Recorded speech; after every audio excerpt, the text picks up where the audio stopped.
decirle que el día 19 de este mes, a las 7 de la noche, estaré en el Tabernáculo Pentecostal Asamblea de Dios en el Bronx. Esto es el 660-668 East 180th Street, el 660-668 este de la calle 180 en el Bronx. Allí está la secretaria de Misiones del Distrito Hispano del Este pastoreando interinamente, la reverenda Jacqueline Toro, y ella me llamó y me pidió que fuera porque necesitan este mensaje. Ellos han hecho un título en Habacuc 3:2, Aviva tu obra. Aquí está lo puedes ver en eso. Aviva tu obra. Y el mensaje profético para esta hora, la importancia de esta hora que vivimos, la voy a estar trayendo a ustedes, los que me ven en Nueva York, el 19 de este mes a las 7 de la noche, 19 de marzo. Y el 20 de marzo, que es domingo, al mediodía. Son dos mensajes proféticos sobre lo que está ocurriendo en el mundo y qué implicación profética tiene todo lo que está aconteciendo y por qué la iglesia tiene que volver a la senda antigua, tiene que volver a restaurarse en el Señor y tomar una posición firme en esta batalla final. Así que serán 2 días maravillosos, en el Tabernáculo Pentecostal, en la calle 180, en el Bronx. Hace años que no voy allí. 19 y 20, 19 que es sábado a las 7 de la noche y 20 que es domingo a las 12 de la noche. Estaré allí con ustedes, espero verles en el Tabernáculo Pentecostal en la 180, calle 180 en el Bronx.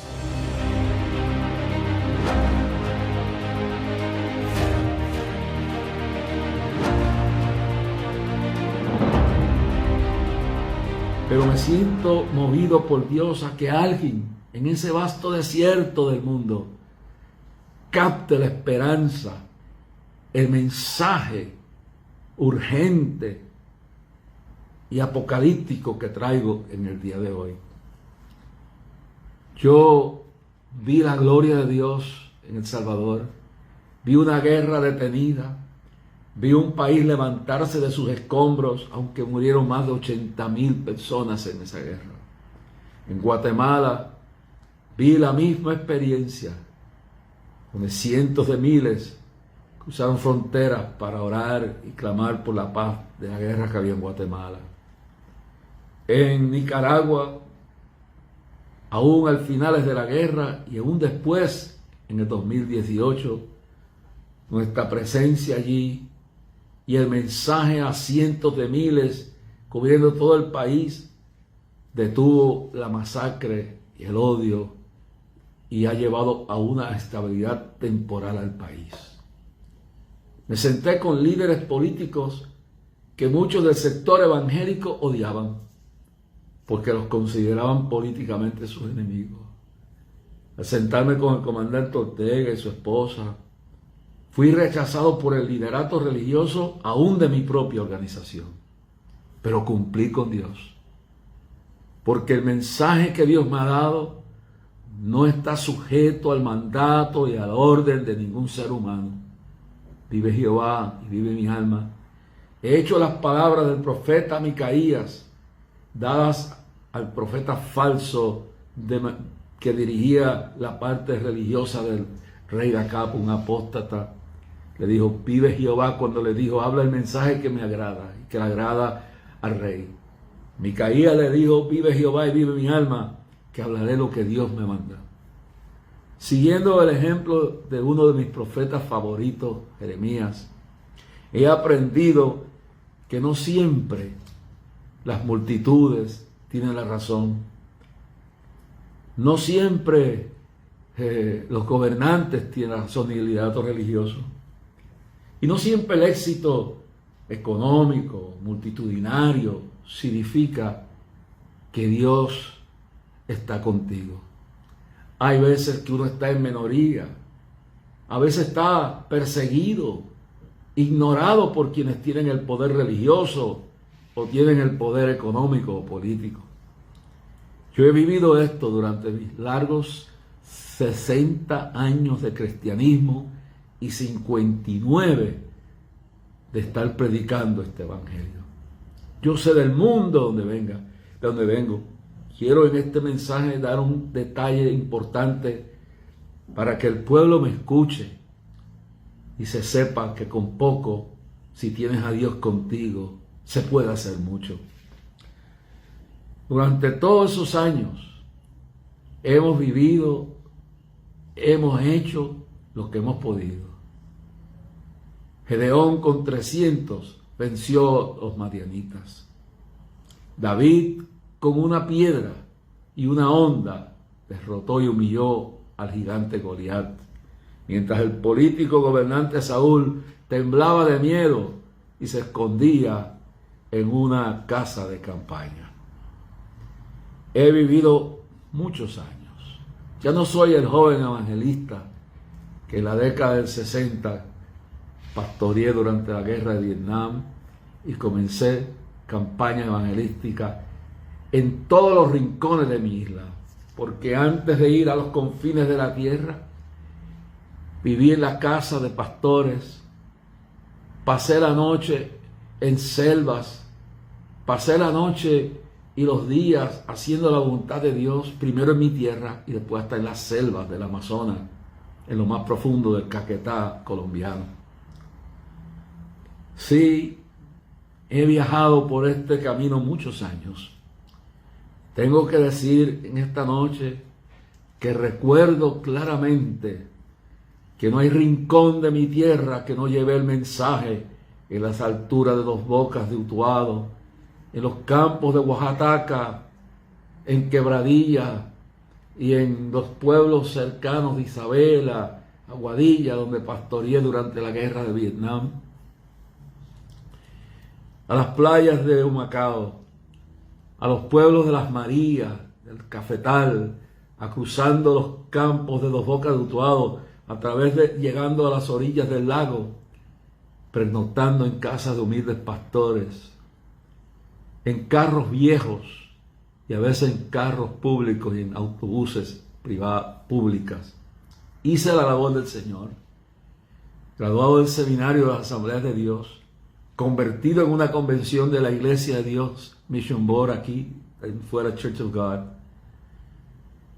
viviendo y comenzando mi ministerio principalmente con la Iglesia de Dios Pentecostal y gente como su liderato, como el gran liderato anciano que se levantó del polvo para evangelizar este país, y con las iglesias independientes de concilios pequeños, y aún después ministro de este concilio al cual pertenezco mundialmente, la Asamblea de Dios. Pero no he sido un ministro, ni un evangelista, ni un pastor de un concilio. He sido un siervo de Dios, un instrumento obedeciendo a Dios. Pero tampoco olvido a Jeremías, que fue ignorado por su pueblo, vituperado por su liderato religioso, perseguido por su gobierno, por decirle la verdad al pueblo y denunciar la corrupción del gobierno y denunciar la corrupción también de la religión. Sé que soy una carta abierta. No escondo mis fracasos, no escondo mis errores, mis malas decisiones, como tampoco me halago ni me envanezco de llevar millones, algunos dicen en estudios que han hecho 11 millones, y si se contara la televisión y los medios, posiblemente 25 millones de almas. Pero si solo hubiera ganado uno, hubiera cumplido con el propósito del Evangelio. Me he dirigido a gobernantes, a empresarios multimillonarios y a indígenas en las selvas de Colombia, en las selvas de Venezuela, en los lugares más remotos de la tierra.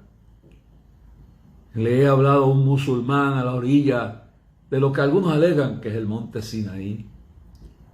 le he predicado a gente de todas las nacionalidades que me ha sido posible. Creé una organización humanitaria. Enseñé a la iglesia en este país a que en Navidades había, y en todo tiempo, había que reconocer los niños. Enseñé que la iglesia en tragedias tenía que tener ayuda humanitaria. Que no me lo reconozca. Yo no trabajé para recibir reconocimiento, ni me interesan los homenajes, ni me interesa la gloria de los hombres. Trabajé para que este pueblo entendiera que tenía que ayudar a los niños. Y junto con mis dos hijas, llevamos en las Navidades, pasábamos el Día de Reyes, dando cientos de miles de juguetes buenos, no porquerías como hacen los gobiernos. Pero eso no solamente en Puerto Rico y sus pueblos y campos, o como en el pueblo de Loíza, llevando ayuda humanitaria en cada vez que había una tragedia, de tal forma que como descendientes de razas esclavas negras por mis abuelas, cuyos padres llegaron aquí en embarcaciones encadenados por Guánica, por ese lado tengo la herencia negra africana. Por eso quizás di mucho de mi tiempo humanitario a Loíza, donde soy declarado, está ahí en los archivos de Loíza, hijo hereditario, hijo honorífico de ese pueblo. Y no solamente en mi país, en Venezuela, en México, en El Salvador, en Guatemala, en Honduras, en la República Dominicana, en Estados Unidos y hasta donde llega mi pensamiento. He sabido cumplir con el mensaje de Dios. En Venezuela llevo 50 años por los campos y selvas y ciudades llevando el mensaje, hasta que en 2019 se terminó mi visa y el gobierno jamás me ha permitido volver a ese país que amo tanto. Pero no hay una noche, no hay un día que no pasa que no recuerdo al pueblo venezolano y lo que hoy está sufriendo a manos de un gobierno que ha perdido o ha dejado a un lado la visión de que hay un Dios que quita y pone reyes. He podido tener la oportunidad de mi país de escalar posiciones políticas y las he rechazado. He podido en momentos cuando el liderato religioso, que ya no existe por envidia, trató de destruir este ministerio, y 10,000 personas molestas de todas las iglesias me pedían que construyera un centro evangelístico y un concilio para reagrupar esos que habían sido vituperados por el solo hecho de que en medio de la crisis querían hundirme, en medio de los fracasos humanos que tuve, en los cuales no caí en corrupción, sino en la falla de haber cometido errores que llevaron en un momento dado a afectar la familia nuestra. Mi familia sufrió mucho. Oír líderes religiosos llamando a mi familia prostitutas y pecadores por el solo hecho de diferir de sus apariencias. Y en eso pude sobrevivir todo eso. Y siempre Dios permaneció un grupo de personas fieles a mi lado. Y me invitaron a construir el centro evangelístico más grande en la historia de este país, con una feligresía de 10,000 personas para empezar. Cuando me hablaban de esto, me hablaban de que resolvería mis problemas económicos y me daría una seguridad económica. Mi ministerio constituido me sostenía con unas finanzas, con beneficios, mientras todo el dinero se utilizaba para bendecir las almas y a los necesitados, y en este país y en otros países, cuando habían tragedias humanitarias. La envidia, el celo, los errores cometidos por personas que no debía haber nunca dejado administrar, llevaron a que hoy no nos queda nada, sino nuestra fe, este apartamento, y gracias a Dios, la cadena del milagro que fue ordenado por Gigi, que mientras yo estuviera vivo, me permitieran usar ese medio. Por eso los honro a los que me honran y que tengo en estima a los que me tienen en estima. Y gracias a los miles de pastores y creyentes que a pesar de todas las noticias falsas, exageradas y de mis errores humanos, nunca me abandonaron en sus oraciones. Quiero dar este trasfondo para que reciban con profundidad la grandeza del mensaje que quiero y la importancia que quiero llevar a ustedes en la noche de hoy. Dentro de todo esto, Clamor este año cumple 49 años. Aún en el momento cuando se dieron órdenes por líderes religiosos que el pueblo no asistiera, asistieron más que nunca. Hoy, por las razones de la epidemia y otras, las situaciones son diferentes, las multitudes no son iguales. Pero aprendimos que ahora con los medios de comunicación, el año pasado 275 millones de personas hasta en África, siendo el año anterior cuando nos mataron en Kenia la intérprete, los musulmanes extremistas. Todavía sigue el clamor y seguirá hasta el día que yo muera, porque no cejaré de dar el mensaje al mundo que Dios me ordenó. Esta noche, cuando miro hacia hoy y desde hoy miro hacia atrás, miro el presente, una tragedia mundial en Ucrania que me mueve a hablarle a ustedes. Pero he querido darle un trasfondo de mi familia, de mi ser, para que entiendan por qué en el día de hoy he llorado lágrimas y no tengo ya la maquinaria de publicidad, de medios. Ya no tengo la maquinaria humanitaria que llevó cientos de miles de dólares a El Salvador y a otros países y a pueblos, cuando aquí la iglesia no tenía esa visión, y que doy gloria a Dios que la captó. Y hoy en día casi todos los concilios. Supimos en María, cuando le agradezco al hermano Fuentes, que era presidente de la FRAPE y era presidente de MEI, le pedí el día después del huracán que me permitiera usar las oficinas, que era lo único que tenía electricidad de la iglesia de Dios Pentecostal. Convoqué con la gracia que tengo a todo el liderato cristiano de este país. Hicimos lo que se llama FRAPE, la FRAPE Unida por Puerto Rico. Sin discriminar contra ninguna organización, establecimos un movimiento que, aunque la prensa y los medios seculares no nos dieran oportunidades, fuimos los primeros en levantar el ánimo y llevar la ayuda humanitaria junto con Convoy of Hope, American Press y otras organizaciones humanitarias cristianas del mundo. Cuando no había luz, nosotros damos luz. Cuando no había agua, nosotros llevamos agua. Cuando no había comida, llevamos alimento, unidos como un solo pueblo. Y cuando no había esperanza, clamamos a Dios y levantamos el ánimo del pueblo en la oscuridad que quedó esta isla. Lo que el pueblo temió y pensó que nunca podía pasar, pasó con María. Aquí, en este apartamento del cual estoy hablando con mi corazón en la noche de hoy, Belén, el nene, Isaac y yo, los tres, pasamos el huracán a 200 millas por hora. Los seguros no nos cubrieron todo. Aún no hemos terminado la cocina. No se han cambiado todas las ventanas que había y puertas de cristal porque el seguro no nos ha cumplido y no hemos podido construir nuestra pequeña oficina. Encima de eso, perdimos por embargos del banco, por situaciones que ocurrieron, todas las propiedades del ministerio, todas las cuentas del ministerio. Y habían quienes celebraban que el clamor iba a desaparecer, pero lo que es de Dios permanece.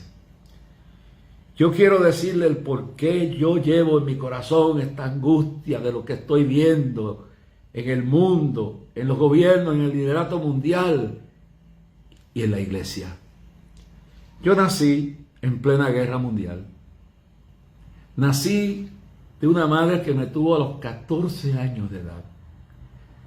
De Hugo Van Rasky, perteneciente a las clases élites de Alemania. Descendiente de un rabino en el siglo XV, famoso, pero que ante la persecución del fanatismo de Martín Lutero, que había sido un monje, le quedaba en la mente que había que matar a los judíos porque habían crucificado a Cristo.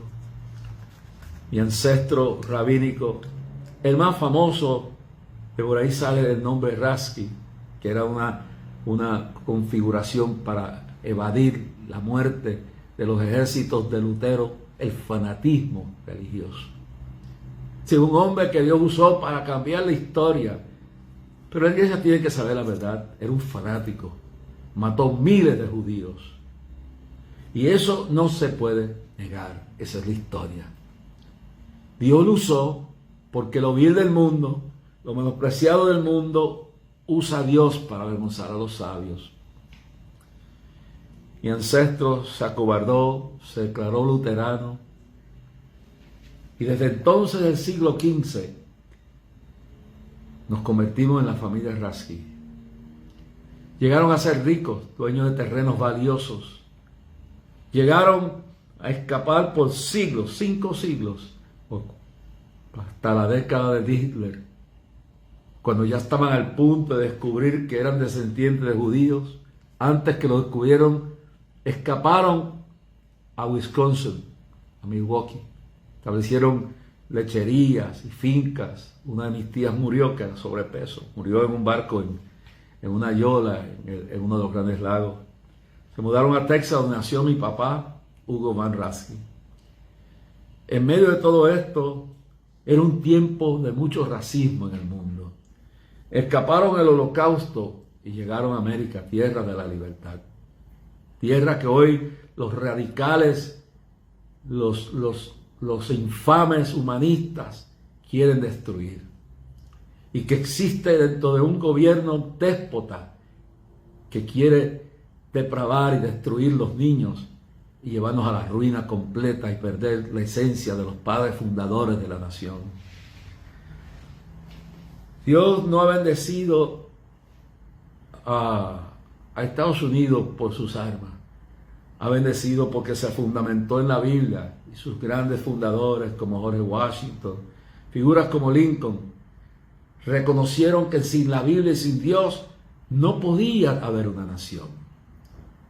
Hoy se avergüenzan los líderes de ser una nación cristiana porque ha dejado el cristianismo para convertirse en una configuración, en un sancocho religioso, en un ecumenismo oportunista.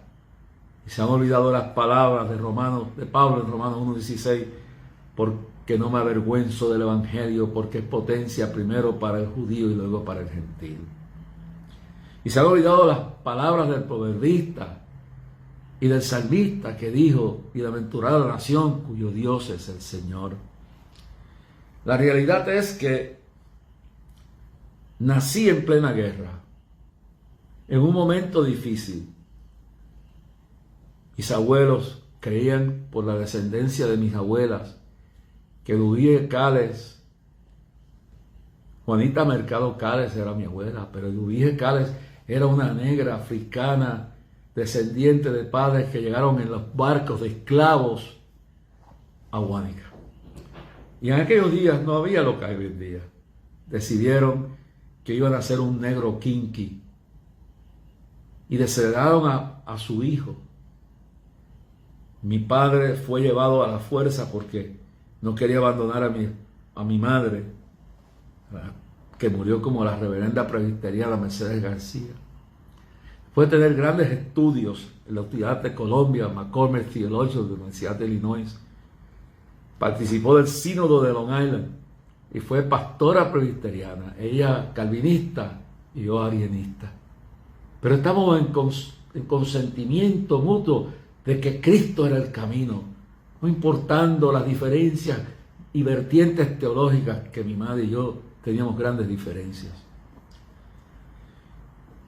Por ese racismo perdí todo. Mi mamá se volvió nacionalista, después seguidora de Fidel Castro, después demócrata y al final murió como una republicana. Déjeme decirle, por ese odio perdí todos mis beneficios. Mi padre lo llevaron a la guerra del Pacífico y soy huérfano, porque mi padre murió durante la Segunda Guerra Mundial en el Pacífico. Mi madre, jovencita, la mandaron a terminar sus estudios a Estados Unidos. Me crió mi abuela. Nací en la calle Barbosa, la calle de los Patriarcas, 4 casas de la José Celso Barbosa y mi madre al frente, en Los Altos, el padre de la estadidad en Puerto Rico. Por eso quizás soy estadista, pero más que estadista, soy cristiano. Y mi importancia más importante no es el estatus político, sino el estatus espiritual de una nación. Y lo demás es esencial.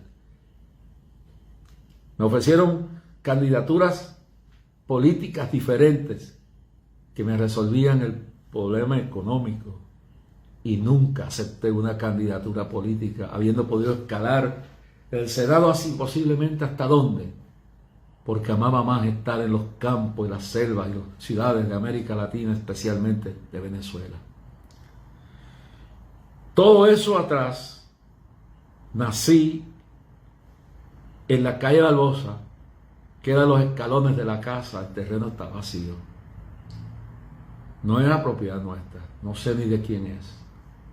Un hijo de crianza de mi abuela nos mudó a Juana Matos, un arrabal en crecimiento. Nos construyó una casa en medio, al comienzo del arrabal, donde los pobres acudían a construir sus casas. 2 años de mi infancia lo pasé allí. Llevo cicatrices profundas de mi infancia allí. Pero aprendí con la gente que en el arrabal no se puede esconder lo que uno es. El bueno es bueno y el malo es malo. El inmoral es inmoral y el moral es moral. El decente es decente, el indecente es indecente. A diferencia de los grandes sectores, urbanizaciones y barrios de las ciudades donde se reúnen las clases medias, altas y los ricos, que pueden esconder su condición, que pueden comprar su libertad, que pueden encubrir sus inmoralidades, que pueden controlar la prensa del país y pueden robarse hasta los clavos de la cruz en el gobierno si es posible. Me crié en la ciudad de Nueva York. Me crió mi abuela y mi bisabuela, especialmente mi abuela. Después terminé en Nueva York. Mi madre tenía 2 trabajos para mantenernos porque nunca confió en las regalías del gobierno. Vivimos decentes, no como ricos, pero mi mamá trabajaba 2 trabajos. Me hacía desayuno y almuerzo y yo tenía que tener lo que llama una cadenita, un cordoncito con la llave. Yo llegaba a casa de la escuela, no tenía hermanos, no tenía hermanas, no tenía padre, mi madre tenía que trabajar para sostenernos en un estado de decencia y no vivir en otro arrabal más. Cuando hubo el conflicto de Berlín, yo tenía 16 años. Le pedí a mi madre que me firmara la carta para ir de voluntario al ejército como paracaidista, para defender a los alemanes del este, que los rusos, o no el pueblo ruso, el gobierno de la Unión Soviética comunista los oprimía y los estaba haciendo lo mismo que está haciendo Putin con Ucrania. Llevarlos a la muerte. Lo que hizo Stalin a 10 millones de ucranios en 1934, que le creó una hambruna que los llevó a la muerte. Ese es el comunismo. El comunismo chino ha matado más gente que Hitler. Y Hitler no fue un nene de kindergarten. Pero la historia parece que no quiere traer la realidad de la verdad y desenmascarar que el comunismo ha matado más gente que el nazismo. Y que toda dictadura de izquierda o derecha es mala. Y que lo único que prevalece es la palabra de Dios cuando es inculcada en el corazón de la gente. El ejército me rechazó con todo lo que mi madre escribió porque tenía prehispano. Luego vino el conflicto de Vietnam, que fue producto también de un motivo religioso que no quieren aceptar. Luché como joven en las huestes de Nixon y vi cómo los Kennedy se robaron la elección y que lo que habíamos temido no era porque fuera católico, era porque Kennedy, su padre corrupto, que había sido amigo de Al Capone y había hecho sus riquezas durante el momento de aquellas mafias de la década del 20, nos metiera en una guerra innecesaria y respondiera a un gobierno teocrático político como lo es el Vaticano. Y lo que no quieren decir, y está saliendo como todo, que los Kennedy se robaron las elecciones, conspiraron con la mafia de Chicano, hicieron posible que Nixon, descendiente de familia pobre cuáquero, cediera porque estaba la Guerra Fría y cediera para que la nación no se viera en peligro ante los rusos comunistas de la Unión Soviética. Kennedy llegó con robarse las elecciones, porque el sistema en Estados Unidos no es perfecto como tratan de decir. La realidad es que durante esa guerra yo llegué a ser pastor. Eso es otra historia que no voy a traer a profundidad, porque como las Asambleas de Dios no encontraban quien le pastoreara la iglesia que había en las afueras, en los terrenos de los Chichis, la familia más temerosa de Aguadilla, a la entrada del gate primero de Raimi Efforts, me pidieron que yo pastoreara. Y pastoreé con $50 al mes y no me daban ni albergue en la base. Dormía en la casa del primer edificio del residencial o caserío, como se llamaba, en la casa del hojalatero García. Y no voy a dar la historia de eso. Me desayunaba por el tiempo que estuve unas galletitas, una Oreo y un potecito de huerchito. Dejé fundada una iglesia allí. Cuando la Asamblea de Dios encontró enviar a un blanco de rubio, de ojos azules, mandarlo con todo el concilio, mandarlo con todas las providencias, yo entregué y me mantuve con $50 al mes y galletitas Ritz y un potecito de Welch, hasta que vino el que enviaron, que le dieron todo lo que le iban a dar. Y cuando el diablo me dijo que abandonara la obra, yo dije, no me voy de aquí porque yo no estoy por el dinero. Luego de eso pastoreé un poco y Dios me llamó al evangelismo. En plena guerra de Vietnam me ofrecí para ir como objetor por conciencia. Me ofrecí para ir al frente a recoger heridos, a hacer lo que fuera, pero no iba dispuesto a usar armas. Me rechazaron. Dios me salvó. Los 2000 que fueron regresaron. Fuimos al Fuerte Bruce. Regresaron en bolsas plásticas o locos o inválidos para siempre. A mí me rechazaron porque yo dije que yo iba y quería ir al frente de batalla sin armas, solo con mi Biblia, para recoger los heridos y darle ánimo a los combatientes. No es que sea pecado usar un arma en la guerra. Yo sé mi Biblia. Yo sé que cuando dice no matarás es no matar niños en el vientre como el aborto. Es no cometer homicidio. Pero en una guerra la policía tiene derecho a matar para defender la seguridad del pueblo y un pueblo tiene el derecho de usar armas para defenderse contra los tiranos y los que quieren destruir la paz y la tranquilidad de una nación. Así que no lo hago por eso, es por convicción propia. Si hoy fuera posible, yo iría a Ucrania y haría lo mismo. Y no tengo los recursos que tenía antes. Pero si fuera por mí, yo mañana iría a Ucrania. Y con los cientos de cristianos que tenemos y pastores, me quedaría allí dándole ánimo, aunque perdiera mi vida. Yo no hablo lo que no vivo, lo que no creo. Esta es mi vida. He sido ministro de la Asamblea de Dios por 40 años, ordenado. Ministro de Jesucristo por 59 años, predicando este evangelio. Y en esta noche me conmueve lo que estoy viendo. Primero, le he dicho mi historia personal. Me crié en las calles de Nueva York. Quizás las oraciones de mi abuela y mi madre me salvaron en aquellos turbulentos momentos donde por poco en varias ocasiones pude haberle quitado la vida a alguien y Dios me libró de eso.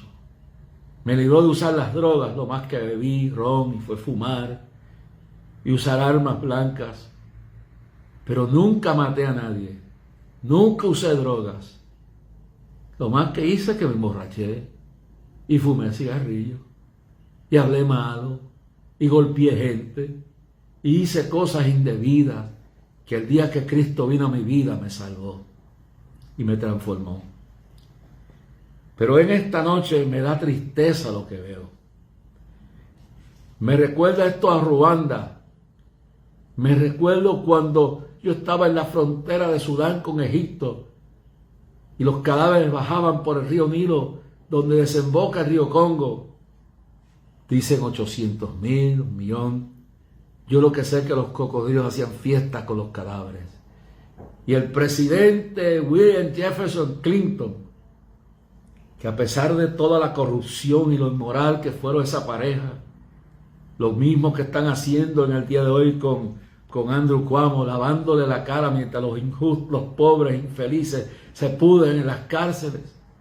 Los que tienen poder político, si su partido está en el poder, hacen lo que da gana y se salen los suyos. No dudo que ese tipo termine corriendo para gobernador. Es un corrupto. Es un asesino de niños. Tiene la mano de Dios encima y de eso no podrá Cuomo separarse hasta que no termine Dios con él. Pero me duele porque me recuerdo cuando el pueblo, Billy Graham estaba aquí en campaña y los Hutus mataron el equipo de trabajo de Billy Graham en Ruanda. Macheteaban los niños. La diferencia era una guerra entre negros y al mundo no le importó nada. Eran los Hutus que tenían la nariz grande y los Tutsis que eran más perfilados y más educados. Y los Hutus, con una emisora de radio, llegaron de muerte con un mensaje de odio al país. Clinton dijo, esa no es nuestra guerra. No nos podemos meter. Las malditas Naciones Unidas, que es un club mayormente compuesto por líderes corruptos, pillos, ladrones, asesinos, dictadores y corruptos, abusadores del mundo, no hizo nada. Y si usted ha visto las lluvias de abril de HBO, si usted ha visto la película Hotel Ruanda, si usted ha seguido la historia de Ruanda y la guerra, cómo las Naciones Unidas dejaban que frente a ellos masacraran a las monjas, a los niños, a los pastores, a todos aquellos que querían destruir. Ciertamente, tengo que decirles en esta noche que lo mismo que Clinton y las Naciones Unidas hicieron, es lo mismo de hoy. ¿Por qué se fueron a Kuwait cuando era una guerra entre Hussein y Kuwait? ¿Por qué cuando Saddam Hussein invadió Kuwait, el mundo se unió para sacarlo de allí? ¿Qué diferencia hay entre eso y lo que Rusia está haciendo? O no los rusos, el maldito, corrupto, diabólico, criminal gobierno de Vladimir Putin está haciendo. ¿No es lo mismo? ¿O qué es que le tienen miedo al bully del barrio? Pueblo, óigame, pueblo del mundo, levántense en las calles, oren, protesten, vayan frente a las embajadas de estas naciones que están apoyando a estos criminales. Levántense en las calles, ya que no podemos ir con armas a defender ese pueblo. Dios me ha inspirado a pedirle que se tiren. Esto lo grabo ante la noche del sábado. Cojan minutos para no tengan temor de que les llamen políticos. Pongan sus iglesias a orar y ayunar, y mañana cuando se reúnan en sus iglesias clamen a Dios por este pueblo. Pero hablo del pueblo católico, evangélico, ateo, lo que se quiera llamar. Que hay cristianos que creen que Putin es un enviado de Dios porque persigue a los homosexuales. Tiene una lesbiana atleta presa ya. Y mire, yo soy un creyente en contra de la filosofía y la agenda gay, pero no odio a los gays. No creo pagarle a sus infames líderes como nos pagan a nosotros. Tienen el derecho, dice, el que se quiera corromper tiene el derecho de hacerlo, se tenga las consecuencias. Yo tengo el derecho de expresar lo que creo. pero no odio a los homosexuales. No estoy de acuerdo con que esa baloncelista, aunque es una lesbiana, la detengan como rehén en medio de una guerra que ya no tiene nada que ver.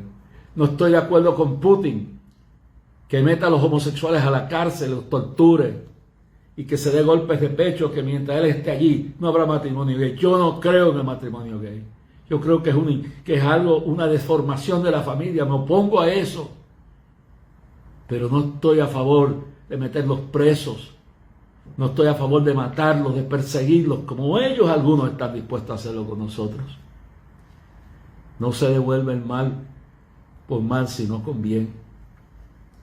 Entonces algunos han elevado a misionero o a religioso, a un asesino, por el solo hecho de que ser miembro de la Iglesia Ortodoxa Rusa, cuyo líder patriarca está callado porque toda su vida la Iglesia Ortodoxa Rusa ha sido una iglesia politizada desde Rasputín para acá. Yo conozco la historia. No fui bueno en matemática, pero en historia Dios me ha dado sabiduría para entender esto. El mundo debe entender que lo que está pasando en Ucrania es igual a lo que pasó a principios con la muerte del archiduque en Sarajevo, del archiduque. La Primera Guerra Mundial empezó por ahí, con la muerte de un líder. La Segunda Guerra Mundial empezó con la entrega de Neville Chamberlain y los aliados, con unos Estados Unidos que se declararon igualito que estos, Franklin Roosevelt. Eso no nos pertenece. Y mientras Roosevelt hacía negocios con Hitler, y Hitler destruía a Londres, y Hitler invadía naciones, las naciones Estados Unidos decía, esto no es our business. No queremos involucrarnos. Qué engañados estaban, como están engañados en la noche de hoy. Y el pueblo les traga esa historia. Léase la historia. Job decía, lo que temí, eso me sobrevino. Creían que podían bombardear en Vietnam y que un loco no iba a venir, unos locos, a destruir las Torres Gemelas. Creían que siempre la guerra iba a ser allá y no le iba a venir acá. Pues déjenme decirles que deben haber aprendido con el 11 de septiembre. Pero no aprendieron. Siguen siendo igual de aisionistas, cobardes, buscando los intereses políticos y personales. Así empezó la Primera Guerra Mundial. Y Estados Unidos hizo lo mismo hasta que no le quedó más remedio que entrar en ella. La Segunda Guerra Mundial empezó en una cabina de tren en Berlín, con unos ignorantes, ciegos líderes, como el primer ministro de Inglaterra, Neville Chamberlain, que le creyó todas las mentiras a Hitler, que si lo dejaban quieto, él no invadiría más nadie si dejaban a Austria. Y una vez que hizo eso, invadió a Checoslovaquia, invadió a Polonia, se quedó con Austria sin disparar un tiro y le pasó por encima la línea Maginot y declararon a París ciudad abierta. Un hombre como Winston Churchill, un anciano, tuvo los pantalones de enfrentar a Hitler. Y le digo las mismas palabras que Slizinski, descendiente de judíos, descendientes de remanentes, sobrevivientes del holocausto, como son, y familias que se escaparon antes que viniera eso. Les dijo al Parlamento, a la Casa de los Comunes, a Inglaterra y al presidente Boris, lucharemos en los campos, lucharemos en las montañas, en el mar, en la tierra, en las calles, pero no nos rendiremos. Y eso recuerda al discurso de Winston Churchill cuando la ciudad de Londres era bombardeada continua y constantemente. Y Hitler, abandonado por USA, por Franklin D. Roosevelt, que tenía tendencias comunistas y dictatoriales, y que su vida moral no era muy buena como la de su esposa. Pero sirvieron un propósito, dirigir una nación en medio de una guerra, pero se olvidaron que la guerra le llegaría hasta que en el 1942, en diciembre, los japoneses atacaran a Pearl Harbor, Hawái. Y entonces se vio obligado a entrar en la guerra. ¿Qué está esperando Estados Unidos? ¿Qué está esperando Europa? ¿Qué está esperando? ¿Qué está esperando? Que le llegue la guerra acá. Porque Putin si no se detiene este Hitler moderno, no se sabe hasta dónde, él no va a parar ahí. Este es el comienzo de la batalla de Armagedón. porque Israel está desarrollando un sistema de oleoducto, porque ha descubierto por bendición de Dios petróleo para dar para todo el mundo europeo. Y cuando Ezequiel 38 dice que vendrán a despojar las riquezas, la alianza dirigió, yo no sé si sea por Putin o por un sucesor de él, pero un líder ruso se atreverá a entrar a Israel, porque Israel va a darle petróleo a todos los países árabes que están siendo boicoteados por los amigos de Putin, y va a ser un oleoducto que va a llegar a Europa. Eso ya es cierto. Y esto que está haciendo Putin es un ensayo. Señor Biden, pueblo americano, pueblo europeo, despierten. Sus gobernantes le están mintiendo, le están engañando porque son parte de la nueva orden mundial. Señor Biden, no engañe más al pueblo. Deje de agradar a estos supuestos ambientalistas fatulos, engañadores, vividores de la nueva orden mundial. Rusia, lo que es China y lo que es India, están haciendo lo que le da la gana. Y déjeme decirle que el mundo no se va a destruir por el cambio global, porque antes que venga eso, Cristo vendrá. Cristo establecerá su reino en la tierra y pondrá orden. Y finalmente ordenará el planeta en el lugar y en la forma que Él quiere hacerlo. No le tengo miedo al cambio climático ni nada de esta podería exagerada, que tendrán sus elementos de verdad, pero absolutamente el 90% es una exageración de la nueva orden mundial y de buscones que ahora quieren enriquecerse con las diferentes fuentes de energía y que no le están diciendo al pueblo las cargas que van a llevar en el futuro. Y cómo el pueblo no puede depender de la solar y de vientos, tiene que depender del carbón, tiene que depender del petróleo, tiene que depender de todos. Es una brutalidad lo que se está enseñando. Entonces le tienen miedo a Israel. Israel tiene petróleo, está haciendo un oleoducto que va a llegar a Turquía. Ya en esta semana se reunió el presidente turco con el presidente de Israel, han establecido relaciones. Fue recibido el presidente de Israel en Turquía con el himno nacional de Israel, y Rusia se va a quedar sola. Y yo presiento que si lo van a matar los rusos. Si sobrevive, será el que va a dirigir la invasión a Israel. Y si no sobrevive, será un seguidor de él. Pero Rusia terminará arruinada por la mano de Dios. Fuego y azufre, bombas atómicas caerán sobre la ciudad de Moscú y Tubatsky. Pero en esta noche, eso está en perfil profético. Yo hago un llamado primero a los gobernantes. Olvídense el bullying, el terror que le tienen a este bandido. Van a tener que mandar tropas. Ya en esta noche van camino en barcos hacia Ucrania, hacia el Mar Negro. 16,000 mercenarios sirios, porque lo que hizo él en Siria es lo que está haciendo en Ucrania, matar civiles en Alepo. Nosotros conocemos la historia. 16,000 le está cobrando al gobierno dictatorial de Siria el trabajo sucio que hizo allí matando civiles.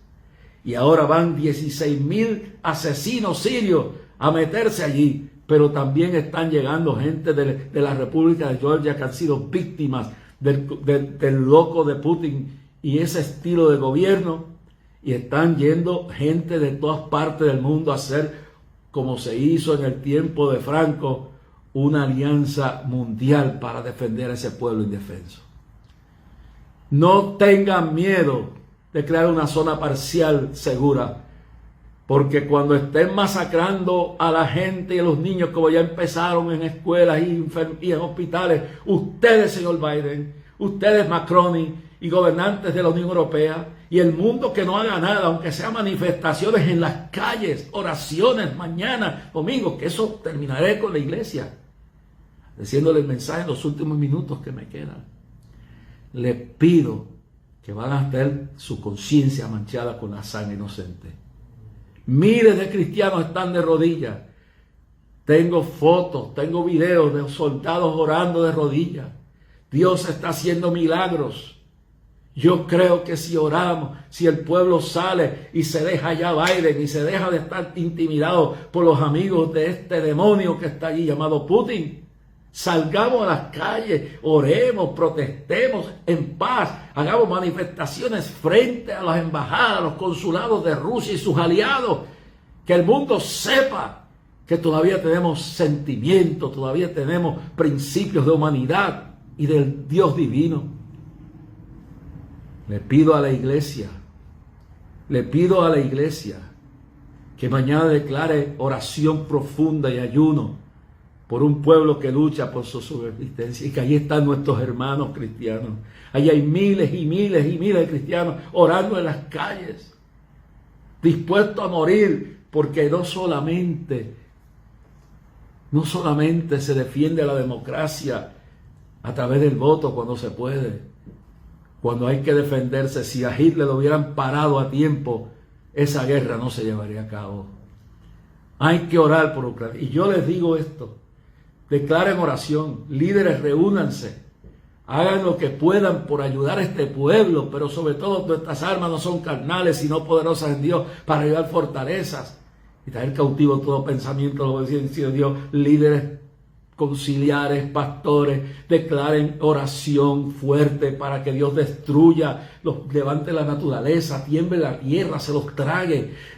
Dios haga lo que hizo en la batalla de los 6 días en Israel o en Yom Kippur, que aparecían 1000 aviones cuando habían 3, que huían y dejaban los tanques vacíos los egipcios, porque oían tranques que venían cuando eran 2 o 3 tanques israelíes. Es el mismo Dios de antes. Si no tenemos fusiles para ir a pelear allí, podemos pelear con las armas de la oración, podemos ayudar con ayuda humanitaria. Y si yo pudiera, aunque ya mi organización no tiene recursos, si yo pudiera llegar, aunque sea una semana a Polonia, a la frontera, a darle ánimo a Samaritan Press, a los de Billy Graham, al Convoy of Hope, a las diferentes organizaciones humanitarias, con mi presencia allí, y si pudiera llegar a Kiev a orar allí adentro, a orar por esa gente nuestra y abrazarlos y decirle: vengo de Puerto Rico porque Dios me mandó a darle esperanza aquí. Eso vale más que el dinero. Hoy derramo mi corazón aquí y le pido a todos ustedes que me oyen: clamen a Dios, hagan protestas frente a los diferentes gobiernos que auspician esto, hagan manifestaciones de oración y apoyo a ese pueblo que está luchando, porque lo que hoy pasa allá vendrá a pasar acá. Los actos de terrorismo empezarán a pasar en todo el mundo, porque estas personas están poseídas por un espíritu de anticristo. Este es el comienzo del Armagedón. Este es el comienzo de la gran tribulación. Este es el comienzo de la cercanía del rapto, del arrebatamiento de la iglesia. Pero tenemos que trabajar mientras el día dura, porque viene la noche cuando nadie podrá trabajar. Llore por los niños que están sufriendo. Ore por las mujeres que quedarán por miles viudas, mientras un endemoniado, un infame incircunciso, un Goliat de la vida, puede Dios mandar hasta un rayo y matarlo allí mismo. Oremos. Ay, hermano, no, esta es la palabra. Hay que decir la verdad. Ha llegado el momento de ponernos en la brecha. O estamos con Dios o estamos con el diablo. Escogeos, dijo Josué, hoy a quién habéis de servir. La oración, el ayuno, ya que no podemos ir con un rifle, desde aquí podemos mover el mundo. Y que este mensaje se corra por toda la nación y se oiga en los confines de la tierra, en los diferentes idiomas. El pueblo se levante en oración, se en protestas contra esto. Se levanten los gobernantes y dejen la cobardía a un lado, el miedo y el terror, y se unifiquen a meter tropas, a mandar aviones a proteger ese pueblo indefenso que está luchando por usted y por mí. Esto es lo único que yo puedo hacer. Si fuera por mí hoy, me iría al centro de Ucrania nada más que con mi Biblia. Iría de casa en casa. Iría a los creyentes, a los soldados a abrazarlos y decirles: Jehová está con nosotros como poderoso gigante. Oiga este mensaje y duplíquelo. Tírense a las calles a protestar. Si esto se hubiera hecho durante la Segunda Guerra Mundial, Hitler no llegaría ni a primera base. Pero los gobernantes flojos como Chamberlain y como Franklin y Donald Roosevelt, que aparece como un héroe, era un cobarde, igual que Biden, igual que Macron, igual que otros más en toda Europa, que han olvidado que Dios defiende. Dios defiende al pobre y al menesteroso, a la viuda y al huérfano. Rusia será destruida tarde o temprano. Que los rusos se levanten, que se rompa el bloqueo que no está permitiendo que llegue la verdad a Rusia, que los rusos se tiren a la calle, porque tarde o temprano Moscú desaparecerá bajo bombas atómicas, y lo digo aquí, palabra profética que está en la Biblia. Y tú Tuvaski, tanto miedo que le tienen a la guerra nuclear, esa viene. La iglesia se va, la gran tribulación viene, y en el valle de Magedón serán sepultados los enemigos de Israel, y Cristo descenderá a los 7 años y establecerá un reino milenial de paz en el mundo. Padre, en el nombre de Jesús, permite que en el día de hoy, tú, oh Dios poderoso, me lleves este mensaje al mundo entero. ¿Cómo? Haz algo sobre esa nación. Levanta ángeles que destruyan a los enemigos de ese pueblo. Y ángeles poderosos, si un ángel mató a 200 y pico de mil hombres, que un ángel baje y destruya a todos esos hijos del diablo mercenarios que vienen de Asiria, o esos criminales que vienen de Chenchea. Que Dios envíe tus ángeles a defender ese pueblo, y que las oraciones de millones sean contestadas y el mundo sepa que tú eres Jehová, varón de guerra, y que quien se levanta contra ti fracasará, porque nadie puede más que tú. Porque tú eres el Dios eterno, poderoso, que todo lo puede. En el nombre de Jesús. Amén. Que Dios le bendiga y buenas noches, y pase este mensaje a todo el que pueda